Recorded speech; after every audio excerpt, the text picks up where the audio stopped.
तो 24 की pitch set हो रही है और रायपुर में कांग्रेस मोदी को हराने के लिए फॉर्मूला तलाश रही है। तो ओवैसी अपने नेशनल एम्बिशन को पूरा करने के लिए महाराष्ट्र में जमीन तलाश रहे हैं। एआईएमआईएम के राष्ट्रीय अधिवेशन का आज दूसरा दिन है। ओवैसी का सपना है कि स्टेट में एआईएमआईएम का एक सांसद और एक विधायक और बढ़ जाए। ओवैसी इस अधिवेशन में ये तय करेंगे कि अपने ऑल इंडिया प्लान को एग्जीक्यूट करने के लिए ओवैसी ने सबसे पहले महाराष्ट्र को चुना है। मुस्लिम वोट के रास्ते ओवैसी कैसे पूरी कौम के सबसे बड़े लीडर बनने की तैयारी कर रहे हैं, आप हमारी इस स्पेशल रिपोर्ट में देखिए।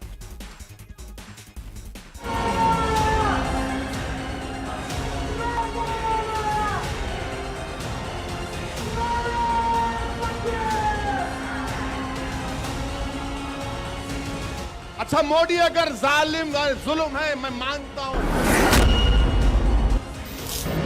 बातचीत होगी तो होगी, इस तरह से होगी कि अगर तू साहिब है तो मैं भी साहिब हूं। मैं तेरा गुलाम नहीं हूं।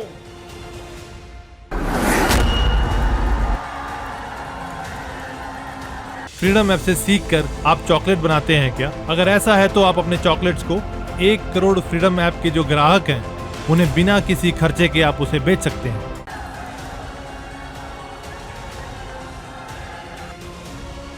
– 2024 की चुनावी पिच पर असदुद्दीन ओवैसी ने पहले गेंद फेंक दी है। हैदराबाद के भाईजान ओवैसी ने अपनी पार्टी के राष्ट्रीय अधिवेशन के लिए महाराष्ट्र को चुना। ठाणे के मुंब्रा में हजारों की भीड़ जुटाई गई। लाइट और कैमरे के बीच मुसलमानों को ओवैसी ने वही डर दिखाया जिसकी बात वो हर मंच से सालों से करते आ रहे हैं। ओवैसी महाराष्ट्र में थे तो सबसे पहले उन्होंने महाराष्ट्र के पॉलिटिकल लीडर्स को टारगेट किया। पवार की बात की, उद्धव की बात की, शिंदे और फडणवीस को भी निशाने पर लिया।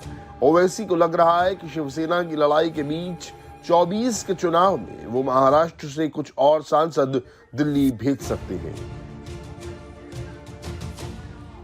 तक तुम इन लोगों के पीछे गुलामी करोगे।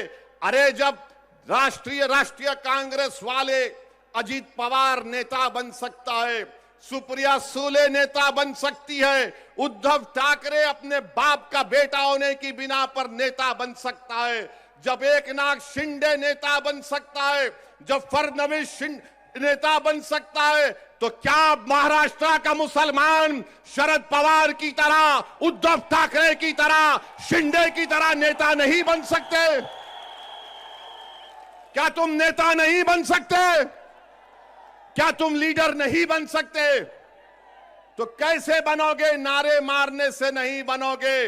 मुत्तहिद हो, वोट डालो, नेता बनो। अरे जब बातचीत होगी तो इनसे आंख में आंख डालकर बातचीत होगी। सर झुकाकर, हाथ को पीछे रखकर, ये जबान से ये नहीं कहोगे कि हाँ साहिब, हाँ साहिब, हाँ साहिब नहीं। बातचीत होगी तो होगी, इस तरह से होगी कि अगर तू साहिब है तो मैं भी साहिब हूं। मैं तेरा गुलाम नहीं हूं। 24 में ओवैसी की नजर महाराष्ट्र की मुस्लिम बहुल लोकसभा सीटों पर है। महाराष्ट्र में 5 ऐसी लोकसभा सीटें हैं जहां 17% से ज्यादा मुस्लिम वोटर हैं। इनमें सबसे ज्यादा औरंगाबाद में 21.8%, साउथ मुंबई में 21.1% मुस्लिम वोटर हैं। वहीं अकोला लोकसभा सीट में 19.2%, भिवंडी में 18.7% और धुले में 18.2% मुसलमान वोट डालते हैं। ओवैसी का बेस हैदराबाद है। ओवैसी वहां सबसे ताकतवर नेता माने जाते हैं।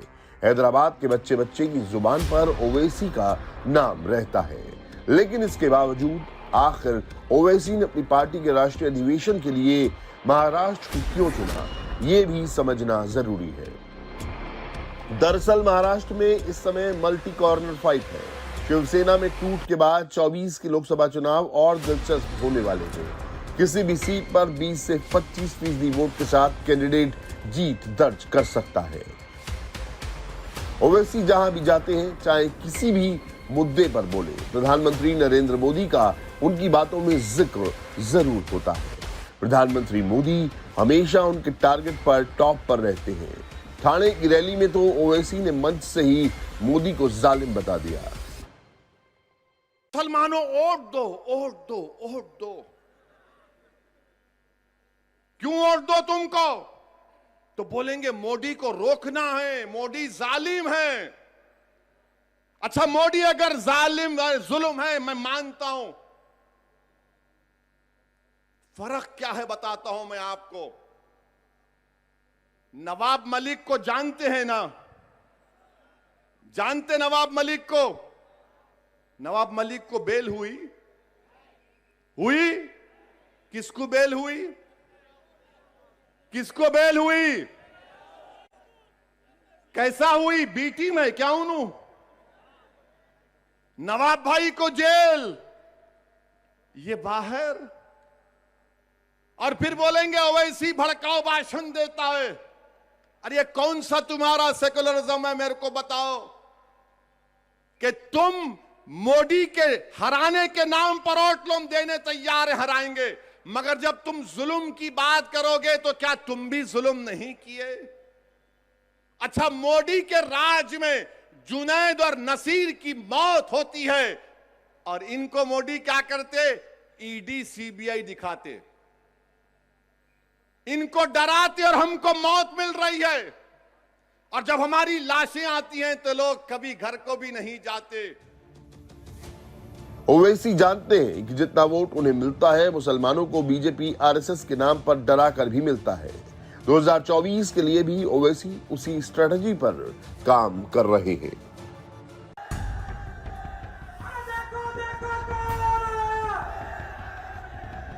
ओवैसी आजकल जहां जाते हैं भिवानी कांड की बात जरूर करते हैं।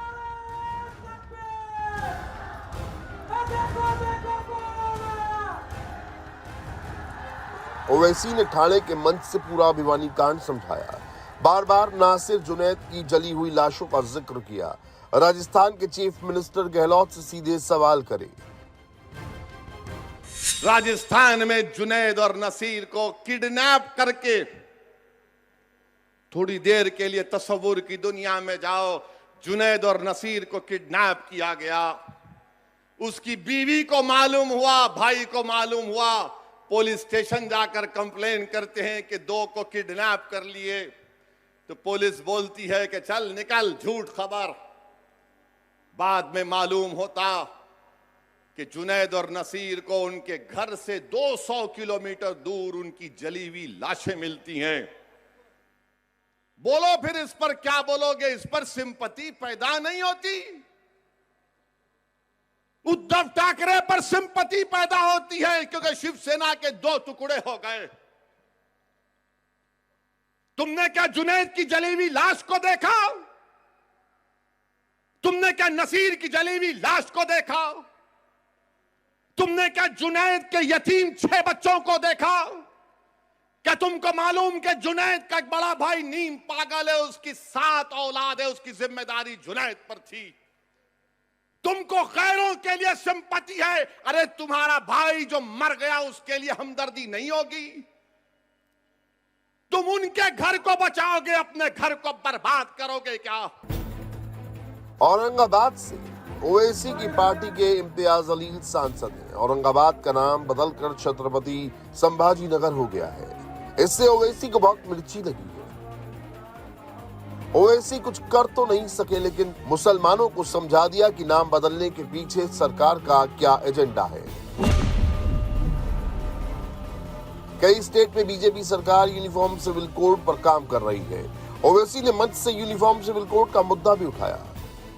औरंगाबाद का नाम बदल दिया गया तो क्या शरद पवार ने तायीद नहीं की? औरंगाबाद का नाम बदल दिया गया, कांग्रेस ने तायीद की। किसने बोला औरंगाबाद के नाम के खिलाफ? मजलिस ने बोला। आप बताइए, शरद पवार कुछ नहीं बोलेंगे? क्या आपको मालूम यूनिफॉर्म सिविल कोड के नाम पर मोदी और आरएसएस हमको, हमारी शरीयत हमसे छीनना चाहती है? इस पर बोलो, कोई नहीं बोलते। एक ही बात बोलेंगे, पहले हराओ मोदी को। अरे तुम बोलो तो सही, मेरे वजूद का इकरार तो करो। मुस्लिम रिजर्वेशन के बारे में बात करो, नहीं बात करेंगे। दरअसल 24 के लोकसभा चुनाव में बीजेपी यूनिफॉर्म सिविल को बड़ा मुद्दा बना सकती है। यूनिफॉर्म सिविल कोड शुरू से बीजेपी के एजेंडे में रहा है। 1989 के लोकसभा चुनाव में बीजेपी ने समान नागरिक संहिता का मुद्दा अपने फ्रीडम ऐप से सीख कर आप चॉकलेट बनाते हैं क्या? अगर ऐसा है तो आप अपने चॉकलेट्स को 1 करोड़ फ्रीडम ऐप के जो ग्राहक हैं उन्हें बिना किसी खर्चे के आप उसे बेच सकते हैं। घोषणा पत्र में शामिल किया था। पिछले लोकसभा चुनाव में बीजेपी ने इसे लागू करने की बात कही थी। ट्रिपल तलाक के बाद बीजेपी इसे मुस्लिम महिलाओं के पक्ष में अहम कदम मानती है। बीजेपी शासित राज्य यूनिफॉर्म सिविल कोड के मुद्दे पर आगे भी बढ़ रहे हैं। ओवैसी मंच पर हो, सामने हजारों की संख्या में उनके समर्थक मौजूद हैं, तो ऐसा हो नहीं सकता कि ओवैसी सेकुलरिज्म की बात ना करें। ओवैसी ने सेकुलरिज्म को लेकर शिवसेना से लेकर राहुल गांधी पर डायरेक्ट अटैक किया। लोगों को समझाया कि भले ही ये लोग सेकुलरिज्म की बात करते हो, लेकिन असलियत कुछ और ही है। ऐसा सेकुलरिज्म है क्या? शिवसेना सेक्युलर है? शिवसेना कब से सेकुलर हो गई, मुझे बताओ। क्या राहुल गांधी पुकार कर कहेंगे कि शिवसेना सेकुलर हो गई? दोनों शिंदे एंड उद्धव, ये राम और श्याम की जोड़ी है, कभी भी मिल ले सकते। इंडिया टीवी हर वक्त हर जगह डाउनलोड करने के लिए सर्च करें India TV news Google play store या ऐप स्टोर पर।